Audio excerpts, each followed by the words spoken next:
1873 সালের 29শে জুন রবিবার, ইংরেজ আমল, একটা ছুটির দিন।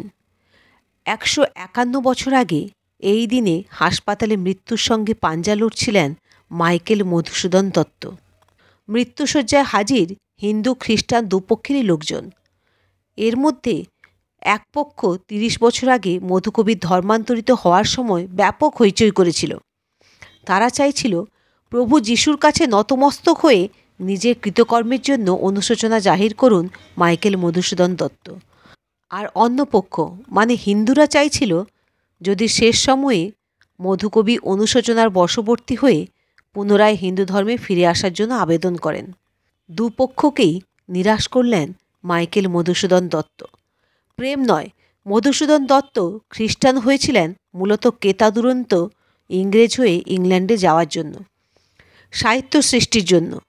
তার ধর্মান্তরিত হওয়ার নৈপথ্যে অন্য কোনো আদর্শগত কারণ ছিল না। তাই কোনো দিনই খ্রিস্ট ধর্মের কোনো নিয়মকানুন তিনি মানেননি, এমনকি গির্জায় পর্যন্ত যাননি তিনি। ফলে মৃত্যুশয্যায় তিনি কনফেশন দেবেন, এটা খ্রিস্টানদের আশা করাটাই ভুল ছিল। আর মেঘনাদ বধ কাব্য রচনা করে অনেক আগেই গোঁড়া হিন্দুদের রামের নামে চটিয়েছিলেন মাইকেল মধুসূদন দত্ত। তার বাড়িতে অগ্নিসংযোগ অবধি হয়েছিল। ফলে হিন্দুদের কাছে এমনিতেই তিনি পরিত্যাজ্য। কিন্তু ঘনিষ্ঠ কয়েকজন ভেবেছিলেন মধুকবি হয়তো মৃত্যুশয্যায় তাদের কথা শুনবেন, কিন্তু তিনি শোনেননি। এই দুই পক্ষকে চটানোর ফল কি হতে পারে বুঝতেই পারছেন আপনারা। না মিলল কফিন, আর না মিলল দাহ করার শ্মশান। খ্রিস্টান মাইকেল আর হিন্দু মধুসূদনের টানাপোড়েনে মৃতদেহ পড়ে রইল মর্গে টানা 1.5 দিন ধরে। এবার একটু ফিরে যাওয়া যাক কয়েক মাস আগের ঘটনায়। 1872 সালের সেপ্টেম্বর মাস থেকে মধুসূদন দত্ত গুরুতর অসুস্থ, কার্যত শয্যাশায়ী। তখন তিনি থাকেন এন্টালির কাছে ছোট্ট একটি ঘরে। স্ত্রী হেনরিয়েটাও শয্যাশায়ী। চিকিৎসা তো দুরন্ত, তাদের না ছিল রোজগার আর না ছিল খাবার। অন্যের অনুগ্রহে কোনো রকমে দিন কাটছিল। মধুসূদন দত্তের প্রথম জীবনীকার যোগীন্দ্রনাথ বসু লিখেছেন, মধুর স্বাস্থ্য দ্রুত ভেঙে পড়ছিল, গলায় ঘা দেখা দিয়েছিল, মাঝে মধ্যে রক্তও পড়ত গলা থেকে, জ্বর হতো কখনো কখনো। যক্ষা বা গলার ক্যান্সার হয়েছিল কি না তা জানা যায় না। যকৃতের সিরোসিস থেকেও এমন লক্ষণ দেখা দেওয়া সম্ভব। এই সময় এগিয়ে আসেন উত্তরপাড়ার জমিদার জয়কৃষ্ণ মুখোপাধ্যায়। দয়াপরবেশ হয়ে মাইকেল ও স্ত্রী হেনরিয়েটা এবং তাদের 2 সন্তানকে উত্তরপাড়ার লাইব্রেরিতে তিনি নিয়ে আসেন। গঙ্গা তীরে লাইব্রেরির দোতলার ঘরে আশ্রয় নেন মধুসূদন। স্বামী স্ত্রী দুজনেই খুব অসুস্থ। কে কাকে দেখবেন সেটাই ছিল তখন বড় প্রশ্ন। মাইকেল মধুসূদন দত্ত যখন এই অবস্থায় উত্তরপাড়ায় দিন কাটাচ্ছেন, তখন হাওড়ার ডেপুটি ম্যাজিস্ট্রেট হয়ে এলেন প্রিয় বন্ধু গৌরদাস বসাক। প্রায় দিনই মধুসূদন দত্তকে দেখতে তিনি হাজির হতেন উত্তরপাড়া লাইব্রেরিতে। শেষবার সেখানে গৌরদাস যে দৃশ্য দেখতে পান তার স্মৃতিচারণ করে লিখেছেন, আমি সেই হৃদয় বিদারক দৃশ্যের কথা কোনো দিনও ভুলব না। দেখলাম বিছানায় শায়িত মধু রক্তবমি করছেন, আর মেঝেতে শুয়ে হেনরিয়েটা রোগে যন্ত্রণায় ছটফট করছেন। তার সন্তান দুটি খিদের জ্বালায় পচা পান্তা ভাত খেয়ে ঘরের এক কোণে শুয়ে আছে, আর তাদের ভোক্তাবশেষ সেই পান্তা ভাতের ওপরে শত শত মাছি পড়েছে। আমি হেনরিয়েটার কাছে গেলাম। তিনি তার স্বামীর দিকে অঙ্গুলি নির্দেশ করে অস্ফুট শব্দে বললেন, আমাকে নয়, ওকে দেখুন। এই দৃশ্য বাল্যবন্ধু গৌরদাসকে খুবই বিচলিত করে। বন্ধুকে দেখে কান্নায় ভেঙে পড়েন মধুসূদন দত্ত। প্রিয় বন্ধু গৌরদাসকে দেখে তার মনে ভিড় করে কত শত পুরনো স্মৃতি। হিন্দু কলেজে পড়ার সময়ই গৌরদাসের পাশাপাশি তার সঙ্গে বন্ধুত্ব হয় রাজনারায়ণ বসু, বঙ্কুবিহারী দত্ত ও ভূদেব মুখোপাধ্যায়ের মতো মানুষদের। একবার মধুকবির খিদিরপুরের বাড়িতে নেমন্তন্ন খেতে হাজির হয়েছিলেন বন্ধু গৌরদাস আর ভোলানাথ। বাড়ির বৈঠকখানায় প্রবেশ করেই তো 2 বন্ধুর চক্ষু ছানাবড়া হওয়ার জোগাড়। পিতা পুত্র একসঙ্গে আলবোলায় টান দিচ্ছেন। পিতা একবার পুত্রের দিকে নল এগিয়ে দিচ্ছেন, আর পুত্রও টানা শেষ হলে তা ফিরিয়ে দিচ্ছেন পিতার দিকে। গৌরদাস এই ঘটনা চাক্ষুষ করে পরে মধুকবিকে জিজ্ঞেস করলে উত্তর মিলল, আমরা পিতা পুত্র অনেকটা বন্ধুর মতো। পিতা আদ্যিকালের বস্তা পচা নিয়ম সংস্কারে তোয়াক্কা করেন না। আমরা তো মাঝে মধ্যে একসঙ্গে মদ্যপানও করি। উত্তর শুনে গৌরদাস তো হতবাক। সময়কাল মনে রাখবেন, প্রায় 100 বছর আগের কথা বলছি। হিন্দু কলেজে পড়ার সময় সাহিত্যের প্রিয় অধ্যাপক ডেভিড রিচার্ডসন ছাড়া অন্য ক্লাসে তেমন মন ছিল না মধুসূদন দত্তের। কলেজে পড়তে পড়তেই নিজের পিতার অনুসরণে মদ্যপান করতে শিখলেন। আর প্রিয় অধ্যাপক রিচার্ডসনের থেকে শিখলেন যে সাহিত্য যদি ঠিক করে বুঝতে হয় তাহলে শুধু কাব্য পড়লে হবে না, নাটক পড়তে হবে এবং নিয়মিত ইংরেজি থিয়েটার দেখতে যেতে হবে। আর ঠিক তারপরেই ধুতি আচকান পরা বাঙালি মধুসূদন দত্ত হঠাৎ করে কোট প্যান্ট পরে কলেজে আসতে শুরু করলেন। সেই ইংরেজি আনার শুরু। বাঙালি মধুসূদন হলেন ইংরেজ মধুসূদন। রেভারেন্ড কৃষ্ণমোহন বন্দ্যোপাধ্যায় তখন কলকাতা জুড়ে বেশ নামডাক। তার ধর্মান্তকরণ নিয়ে তখন মুখে মুখে চর্চা হতো। সেই সব মুখরোচক কাহিনী শুনে মধুসূদন একদিন গেলেন কৃষ্ণমোহনের বাড়ি। খ্রিস্টধর্ম গ্রহণের ইচ্ছা প্রকাশও করলেন। কৃষ্ণমোহন রাজি হলেন মধুকবিকে খ্রিস্টান করতে। কলকাতার লাল গির্জা, যা ওল্ড মিশন চার্চ নামে পরিচিত, সেখানে খ্রিস্টধর্ম গ্রহণ করলেন মধুসূদন দত্ত। সেই চার্চ ঘিরে রেখেছিল ইংরেজ সেনাবাহিনী, পাছে পিতার লেঠেল বাহিনী মধুকবিকে তুলে না নিয়ে যায়। মধুসূদন দত্তকে দীক্ষিত করেছিলেন পাদ্রি ডিলট্রি। তিনিই মাইকেল নামকরণ করেছিলেন। এরপর মধুসূদন দত্ত পরিচিত হন মাইকেল মধুসূদন দত্ত নামে। খ্রিস্টধর্মে দীক্ষা নেওয়ার কয়েকদিন আগে 1 মোহর খরচ করে ফিরিঙ্গি কায়দায় চুলও ছেটেছিলেন তিনি। ইংরেজদের মতো কোট প্যান্ট তো আগেই পরতেন, এবার চুলও কাটলেন। আদব কায়দা, কথাবার্তা, হেয়ার কাটিং সবেতেই মধুসূদন দত্তের মধ্যে একটা ইংরেজ ছাপ ফুটে উঠল। মধুসূদন দত্তের ধর্মান্তর কলকাতার সমাজে ব্যাপক আলোড়ন সৃষ্টি করল। পিতা রাজনারায়ণ লেঠেল বাহিনী পাঠালেন। মধুকবিকে খ্রিস্টানরা লুকিয়ে রাখল ফোর্ট উইলিয়ামে। আর এই সবের সূত্র ধরে হিন্দু কলেজে পড়ার পাঠও চুকে গেল। মাইকেল মধুসূদন দত্ত ভর্তি হলেন গঙ্গার ওপারে হাওড়া শিবপুরের বিশপস কলেজে। বিশপস কলেজ ছিল গোড়া খ্রিস্টান কলেজ, আর খরচা ছিল প্রচুর। এদিকে রাজনারায়ণ দত্ত বিধর্মী মধুসূদন দত্তকে ত্যায্যপুত্র বলে ঘোষণা করলেন। আর পুনরায় পুত্র সন্তানের আশায় আরও 3টি বিবাহ থেকেও পিছপা হলেন না। যদিও প্রথম দিকে পুত্রকে পরিত্যাগ করলেও বিশপস কলেজে পড়ার বিপুল ব্যয়ভার বহন করেছিলেন তিনি। 4 বছর অপেক্ষার পর যখন তিনি দেখলেন পুত্র আর ফিরবেন না, তখন টাকা পাঠানো বন্ধ করে দেন। গোড়া বিশপস কলেজে পড়ার সময় প্রতিনিয়ত বর্ণবিদ্বেষের সাক্ষী ছিলেন মাইকেল মধুসূদন দত্ত। একদিন এর বিরুদ্ধে প্রতিবাদও করলেন। বিশপস কলেজের কাগজপত্রে কেন তার নাম একটিবারও মাইকেল বলে লেখা হয়নি তা নিয়ে খুব হইচইও করলেন। কিন্তু তাতে বিশেষ কিছু লাভ হলো না। বুঝলেন তিনি শুধু মধুসূদন দত্ত হয়েই থেকে গেছেন, কোথাও মাইকেল নামটি তার সঙ্গে জড়েনি। এক জায়গায় মধুকবি লিখেছেন, একজন কৃষাঙ্গের সঙ্গে ব্রিটিশ অথবা ইউরোপীয় নাম বা উপাধি ইংরেজরা কিছুতেই মেনে নিতে পারতেন না। বিশপস কলেজে পড়া শেষ করে কলকাতায় চাকরির চেষ্টা করে ব্যর্থ হন মধুসূদন দত্ত। এরপর বিশপস কলেজে কয়েকজন মাদ্রাজি বন্ধুর সঙ্গে ভাগ্য অন্বেষণে মাদ্রাজ অভিমুখে যাত্রা করেন। সেখানে যাত্রীদের নামের তালিকায় মধুসূদন দত্ত লেখেন mister M.M. Dutt of Bishop's College. মাদ্রাজের স্থানীয় খ্রিস্টান ও ইংরেজদের সহায়তায় একটি স্কুলে ইংরেজি শিক্ষকের চাকরি পান মধুকবি। তবে সেখানে বেতন যা পেতেন তাতে তার ব্যয় সংকুলান হতো না। সেই কারণে ইংরেজি পত্রপত্রিকায় লেখালেখি শুরু করেন। মধুসূদন দত্তের সাংবাদিক জীবন শুরু হয় তখন। ইউরেশিয়ান মাদ্রাজ হিন্দু ক্রনিকলের সাংবাদিক এবং মাদ্রাজ স্পেকটেকল কাগজের সহকারী সম্পাদকও হন। এই নিদারুণ দারিদ্র্যের মধ্যেই মাইকেল মধুসূদন দত্ত রচনা করেন দ্য ক্যাপটিভ লেডি।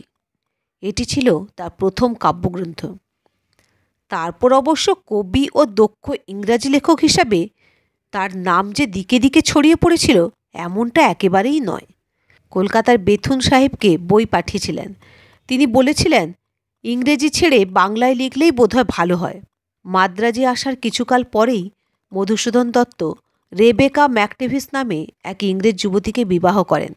মাদ্রাজে যে স্কুলে তিনি পড়াতেন সেই স্কুলের ছাত্রী ছিলেন রেবেকা। 8 বছরের দাম্পত্য জীবনে রেবেকা ও মধুসূদন দত্তের 2 পুত্র ও 2 কন্যার জন্ম হয়। মাদ্রাজ জীবনের শেষ পর্বে রেবেকার সঙ্গে মধুসূদন দত্তের বিবাহ বিচ্ছেদ হয়। এর অল্পকাল পরেই তিনি এক ফরাসি তরুণীকে বিবাহ করেন, নাম হেনরিয়েটা। ইতিহাস বলছে হেনরিয়েটা ও মধুসূদন দত্তের আইনি কোনো বিবাহ হয়নি। অদ্ভুত এক জীবন। দীর্ঘ 8 বছর মাদ্রাজে অবস্থানকালে তার পৈতৃক বাসভবনটি বেদখল হয়ে যায়। পিতামাতার মৃত্যু সংবাদও তাকে জানানো হয়নি। কলকাতা ফিরে পুলিশ কোর্টে সামান্য এক কেরানির চাকরি গ্রহণ করেন মধুসূদন দত্ত। পেটের দায়ে সেই চাকরি করেন কিছুদিন। এর সঙ্গে সঙ্গে সাহিত্য রচনাও চলতে থাকে জোর কদমে। এরপর মধুকবির স্বপ্ন পূরণের জন্য ইংল্যান্ড যাত্রা করলেন। তারপর ইংল্যান্ড থেকে ফ্রান্সে। সে সময় দারুণ অর্থকষ্টে পড়লেন তিনি। প্রথম যৌবনের সেই দম্ভের উক্তি, রাজনারায়ণ দত্তের ছেলে টাকা গুণে ব্যয় করে না, সে কথা মনে করতেন প্রায়শই। কিন্তু মধুসূদন দত্ত বেঁচেছেন নিজের শর্তেই। ধার করেও ঘি খেয়েছেন এবং খাইয়েছেন। আর্থিক সেই অনটনের দিনে করুণাসাগর রূপে সহায় হয়েছিলেন ঈশ্বরচন্দ্র বিদ্যাসাগর। মধুসূদন দত্তের কথায় মাই ডিয়ার ভিড। আর্থিক অনটনের মধ্য দিয়ে ব্যারিস্টারি শেষ করে দেশে ফেরেন তিনি। কলকাতা হাইকোর্টে প্র্যাকটিস করার অনুমতি পেলেন ঠিকই, কিন্তু ওকালতি ব্যবসায় সফল হলেন না। ছেড়ে দিলেন ওকালতি। ধার দেনা জমতে জমতে পাহাড়ের আকার নিল। এদিকে হাজারো সমস্যায় জর্জরিত বিদ্যাসাগরও নিজেকে সরিয়ে নিলেন মধুসূদন দত্তের কাছ থেকে। 1872 সালের সেপ্টেম্বর মাসের পরের কথা। শয্যাশায়ী মধুসূদন দত্ত স্ত্রী এবং 2 কন্যাকে নিয়ে মধ্য কলকাতার এন্টালির ভাড়াবাড়ি থেকে চলে এসেছেন উত্তরপাড়া লাইব্রেরিতে। উত্তরপাড়ার জমিদার জয়কৃষ্ণ মুখোপাধ্যায়ের বদান্যতায় আশ্রয় মিললেও থাকা খাওয়ার কষ্ট কম ছিল না। লাইব্রেরির দোতলার ঘরে মাইকেল ও স্ত্রী হেনরিয়েটা দুজনকেই শয্যাশায়ী অবস্থায় পড়ে থাকতে সহ্য করতে পারেনি বন্ধু গৌরদাস।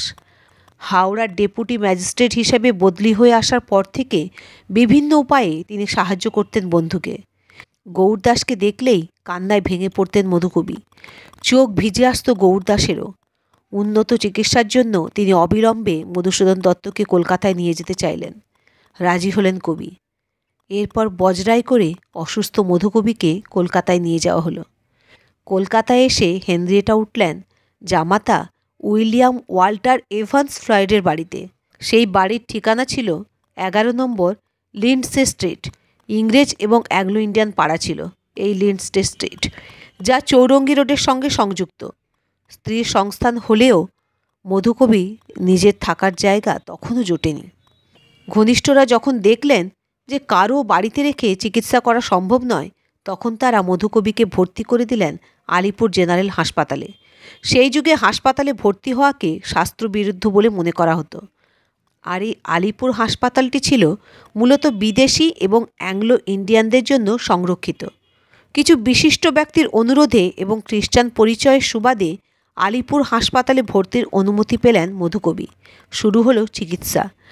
সাময়িক স্বস্তি পেলেও মুখ দিয়ে প্রতি মুহূর্তে চলকে চলকে রক্ত বেরোনো শুরু হলো। স্বাস্থ্যের অবনতি হতে লাগলো খুব দ্রুত। চিকিৎসকরা জানালেন সিরোসিস অব লিভার, আর বাঁচবেন না। জীবনীকার যোগীন্দ্রনাথ বসু লিখেছেন, অপরিমিত মদ্যপান করে মৃত্যুকে তিনি ত্বরান্বিত করেছিলেন। হাসপাতালে একদিন মধুকবির সঙ্গে দেখা করতে এলেন তার এক সময়ের মুন্সি মনিরুদ্দিন। কবির কাছে তার পাওনা ছিল 400 টাকা। সেই টাকা ফেরত দেওয়ার জায়গায় মধুকবি উল্টে মনিরুদ্দিনকে জিজ্ঞেস করলেন, পকেটে কত টাকা আছে মনি? মনিরুদ্দিন পকেট হাতড়ে বললেন, মাত্র 1.5 টাকা আছে। মধু সেটাই চাইলেন, আর পাছে ওই টাকায় বাবু মদ কিনে নেন তাই দিতে একটু অস্বস্তি বোধ করছিলেন মনিরুদ্দিন। অনেক মানসিক দ্বন্দ্ব শেষে তিনি সেই টাকা কবির হাতে তুলে দিলেন। হাসপাতালের সেবা শুশ্রূষাকারিণী নার্সকে ডেকে ওই 1.5 টাকা তার হাতে তুলে দিলেন মধুকবি। বিষয়টি দেখে মনিরুদ্দিনের চোখে জল চলে এলো। হাসপাতালের বিছানায় শুয়েই হেনরিয়েটার মৃত্যু সংবাদ পেলেন মধুকবি। যদিও সেই দুঃসংবাদের থেকে তিনি অনেক বেশি চিন্তিত ছিলেন স্ত্রীর শেষকৃত্য কীভাবে হবে সেটা নিয়ে। তাকে সবচেয়ে বেশি ভাবাচ্ছিল একটাই বিষয়, অর্থ আসবে কোথা থেকে। অবশেষে তাকে আশ্বস্ত করলেন বন্ধু এবং আত্মীয় মনমোহন ঘোষ। তিনি মধুকবিকে জানালেন হেনরিয়েটার অন্ত্যেষ্টিক্রিয়া ঠিকমতো হয়েছে, কোথাও কোনো খামতি হয়নি। মধুকবি তখন জানতে চান স্ত্রীর অন্ত্যেষ্টিক্রিয়ায় ঈশ্বরচন্দ্র বিদ্যাসাগর ও যতীন্দ্রমোহন ঠাকুর এসেছিলেন কিনা। মনমোহন জানান তাদের খবর দেওয়া সম্ভব হয়নি। কবি তখনও মৃত্যুশয্যায়। হঠাৎই একদিন হাসপাতালে এসে হাজির হলেন রেভারেন্ড কৃষ্ণমোহন বন্দ্যোপাধ্যায় এবং রেভারেন্ড চন্দ্রনাথ বন্দ্যোপাধ্যায়। উদ্দেশ্য একটাই, খ্রিস্টধর্ম অনুযায়ী কবির শেষ স্বীকারোক্তি আদায় করা। মধুকবি একথা শুনে বললেন, মানুষের তৈরি চার্চের আমি ধার ধারি নে। আমি আমার স্রষ্টার কাছে ফিরে যাচ্ছি, তিনিই আমাকে তার সর্বোত্তম বিশ্রামস্থলে লুকিয়ে রাখবেন। আপনারা যেখানে খুশি আমাকে সমাধিস্থ করতে পারেন, আপনাদের দরজার সামনে অথবা গাছতলায়। আমার কঙ্কালগুলোর শান্তি অন্তত কেউ যেন ভঙ্গ না করে। আমার কবরের ওপর যেন গজিয়ে ওঠে সবুজ ঘাস। মাত্র ৪৯ বছর বয়সে মৃত্যু হল মধুকবির। মৃতদেহ নিয়ে এরপর শুরু হলো এক বিচিত্র দ্বন্দ্ব। খ্রিস্টান এবং হিন্দু পক্ষ উভয়ের কেউই কবির মৃতদেহের দায়িত্ব নিতে চাইলেন না। চক্ষুলজ্জার খাতিরে রেভারেন্ড কৃষ্ণমোহন ছুটলেন কলকাতার প্রধান বিশপের কাছে। কলকাতার প্রধান বিশপ তখন লর্ড রবার্ট মিলম্যান। তিনি ছিলেন একজন গোঁড়া খ্রিস্টান। ধর্মান্তরিতদের সম্পর্কে নিয়মিত সমস্ত খবরাখবরও তিনি রাখতেন। মধুকবির ঔদ্ধত্য সম্পর্কে আগেই তিনি শুনেছিলেন, তাই মধুকবির মৃতদেহ খ্রিস্টানদের গোরস্থানে সমাহিত করার অনুমতি দিলেন না বিশপ। ফলে মৃত্যুর পরের দিন সকালেও মাইকেল মধুসূদন দত্তের নিথর দেহ পড়ে রইল মর্গে। মধুকবির জ্ঞাতিদের কেউই হিন্দু ধর্মের নিয়ম মেনে মধুসূদন দত্তকে শ্মশানে নিয়ে যেতে রাজি হলেন না। উল্টে এই কথা বলতে শোনা গেল, মধুসূদন সে তো উচ্চস্বরে একসময় ঘোষণা করেছিল যে একটা আলপিনের ডগায় যতটা জল ধরে আমি সেটুকুও হিন্দু ধর্মকে বিশ্বাস করি না, আর ওরকম একজন নাস্তিককে গঙ্গার ঘাটে আমরা পোড়াতে নিয়ে যাব কোন লজ্জায়। আষাঢ় মাসের ওই গরমের দিনে ধর্মীয় বিরোধের কারণে মাইকেল মধুসূদন দত্তের মরদেহ মর্গেই পৌঁছতে থাকল। ঠিক সেই সময় পরিত্রাতা হয়ে এলেন এক ব্যাপটিস্ট ধর্মযাজক। অবশেষে ৩০শে জুন বিকেলে মৃত্যুর ১.৫ দিন পর মাইকেল মধুসূদন দত্তের মৃতদেহ নিয়ে মানুষজন এগিয়ে যান লোয়ার সার্কুলার রোডে স্থিত খ্রিস্টান গোরস্থানের দিকে। সেখানেই দিন ৪ আগে কবর খোঁড়া হয়েছিল তার স্ত্রী হেনরিয়েটার জন্য। স্ত্রীর ঠিক পাশেই কবর খুঁড়ে কফিনে শোয়ানো হলো মাইকেল মধুসূদন দত্তকে। এক ধর্মান্তরিত খ্রিস্টানের মৃতদেহকে নিয়ে বিশেষ গুরুত্ব দিতে নারাজ ছিল খ্রিস্টান সম্প্রদায়, যে কারণে চার্চের বারিয়াল রেজিস্টারে তার নাম নথিভুক্ত করা হলো না। যে কারণে লন্ডনের ইন্ডিয়া অফিস লাইব্রেরিতে রক্ষিত চার্চের রেজিস্টারে মাইকেল এবং তার স্ত্রী হেনরিয়েটাকে সমাধিস্থ করার কোনো তথ্যই নেই। যেভাবে স্বামী বিবেকানন্দের প্রয়াণ নিয়ে কলকাতার সংবাদপত্রগুলি সেভাবে খবর করেনি, একইভাবে মাইকেল মধুসূদন দত্তের মৃত্যু নিয়েও তারা ছিল একেবারে নীরব। সেই সময়ের বিখ্যাত কাগজ ইংলিশম্যান খ্রিস্টান সম্প্রদায়ের মৃত্যুহার ও জীবনযাপন নিয়ে আলোচনায় মেতে উঠল। অন্যদিকে মিশনারিদের কাগজ friends of India Michael Madhusudan দত্তের বিরুদ্ধে নিম্নমানের কিছু সমালোচনা করে খুব সংক্ষেপে তার মৃত্যু সংবাদ ছাপল। হাজারো দ্বন্দ্বের মাঝে নীরবে ইতিহাসের পাতায় ঠাঁই হল দত্ত কুলোদ্ভব শ্রী মধুসূদন দত্তের। তো শ্রোতা বন্ধুরা, কবি মাইকেল মধুসূদন দত্তের এই মর্মান্তিক জীবন কাহিনী আপনাদের কেমন লাগলো একটা কমেন্ট করে জানাবেন। আরও নানা ধরনের গল্প শুনতে হলে আমার চ্যানেলটিকে একটা সাবস্ক্রাইব করে দেবেন প্লিজ। Thanks for watching.